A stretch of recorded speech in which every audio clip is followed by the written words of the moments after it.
মনে আছে তো গত বছরের পুজোয় নন্দিতা ও শিবপ্রসাদের রক্তবীজ ছবিতে অ্যাকশন অবতারে একসঙ্গে দেখা মিলেছিল মিমি চক্রবর্তী এবং আবির চট্টোপাধ্যায়ের। তবে এবার আর মারপিট নয়, বরং প্রেমের গল্পে একসঙ্গে দেখা মিলবে এই দুই তারকার। হ্যাঁ, এমনটাই বন্দোবস্ত করে ফেলেছে প্রযোজক সংস্থা সুরিন্দর ফিল্মস ও ছবির পরিচালক প্রেমেন্দু বিকাশ চাকি। সরস্বতী পুজোর দিন সুরিন্দর ফিল্মস ঘোষণা করলো তাদের নতুন এই ছবির। যেহেতু বুধবার ভ্যালেন্টাইন্স ডে অর্থাৎ প্রেমের দিবস, তাই এই দিনকেই বেছে নেওয়া হলো প্রেমের ছবি ঘোষণার জন্য।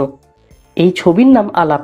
প্রযোজক সংস্থার তরফ থেকে জানা যাচ্ছে মিমি এবং আবিরের এই ছবি রোমান্টিক কমেডি ঘরানার ছবি হতে চলেছে, যা স্ক্রিপ্ট লিখেছেন পদ্মনাভ দাশগুপ্ত এবং এই ছবির সঙ্গীতের দায়িত্বে রয়েছেন অনুপম রায়।